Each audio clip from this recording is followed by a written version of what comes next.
George Lopez is one of the gifted few, someone who can touch our hearts and make us laugh. Born on April 23, 1961 in East LA, George Lopez never knew his father. His mother was a deeply troubled young woman. She was there, but she wasn't maternal. She had her own problems. I saw her try to take her own life.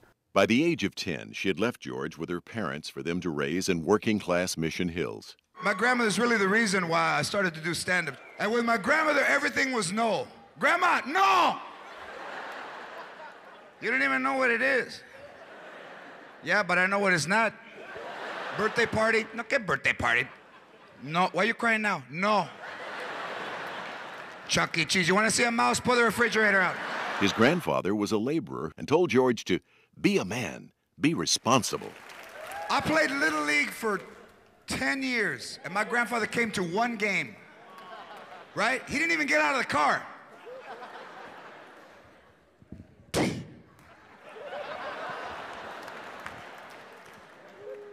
And when I missed the ball, what did he do? While he was growing up, George experienced symptoms of a serious problem with his kidneys. I would wet the bed as a kid, and you know, they'd yell at me, and I mean, nobody tried to figure out why I did it. From the time I was 11 years old, the first time I saw Freddie Prinze, I wanted to be a comedian. Richard Pryor did a special here 25 years ago that I watched every day. I didn't want to be nobody, and that was the only way I could be somebody, was to do stand-up. Mr. George Lopez, give it up! George graduated in 1979 from San Fernando High School. As a young boy growing up in Beverly Hills, I always thought, you guys don't even laugh, because you know, oh, come on. He met his future wife, Ann Serrano, a casting director, at a comedy club in 1989. I went to see him at the Ice House and was captivated by him. There was something about his humor that was intelligent and refreshing. They married in 1993, and a few years later had a daughter, Mayan. In January 2000, George began hosting the morning show for 92.3 FM in Los Angeles. As an actor, George won acclaim for his performance in Real Women Have Curves and the drama Bread and Roses. Multi-talented movie star and producer Sandra Bullock saw George's stand-up routine and, impressed, she worked with him to develop a television show and sell it to ABC. I mean, his whole life could be, you know, a good 40 years of comedy. George, tell your mom I'll be home around 5, and don't give her a hard time. Dad, do you have to go to work today?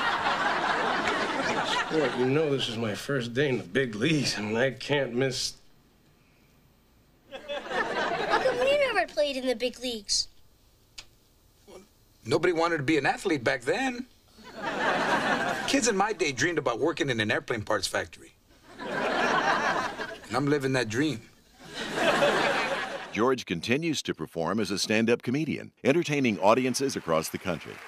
But you know, in the old days, in the 70s, there were like 9 Mexicans. There wasn't as many as there was now. There wasn't a phone book in Spanish. You know, there was like Channel 34, pinche alambre. Now, 39 million in the United States. 39 million.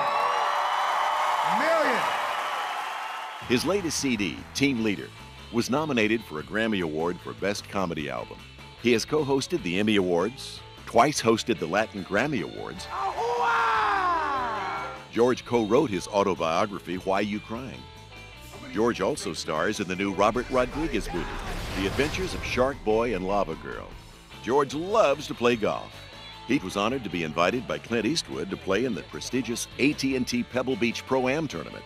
George didn't forget his roots in the Valley. George founded a charity, the George and Ann Lopez Richie Alarcon Care Foundation, which provides grants and scholarships that help needy Valley residents. He also sponsors a golf team at San Fernando High School.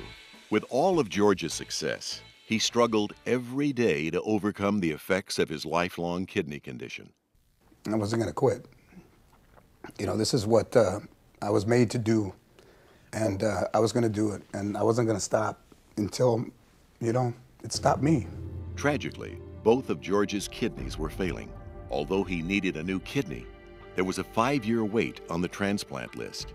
Miraculously, George's wife, Ann, was able to provide the gift of life, this time in the shape of a kidney. When Ann matched, it alleviated all the stress in my life, that I had somebody who loved me, who was the closest person to me, and who was going to save my life, and all I had to do was get to April 19th. I love my husband, and you know, when you're put in that position where you could possibly lose someone you love, it's a very easy decision. Before George and Ann went to the hospital, they made a very special storybook for their daughter.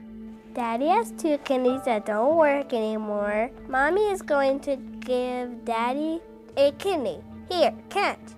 In order to maintain his privacy, George checked into the hospital under an assumed name. I was Tom Ace.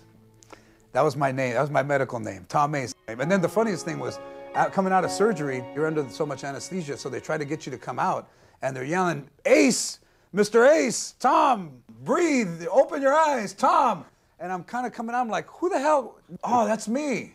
That's me. So as I wake up, I'm like, oh, yes, Tom Ace. All righty then. I'm fine. I got a new kidney, all right. I'm back. What's that?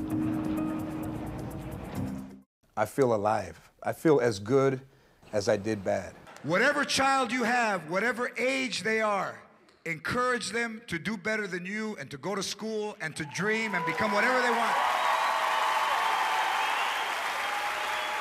Dream and dream big, because there's been 3 Latinos in the history of TV who have ever led a show. One is Desi Arnaz, one is Freddie Prinze.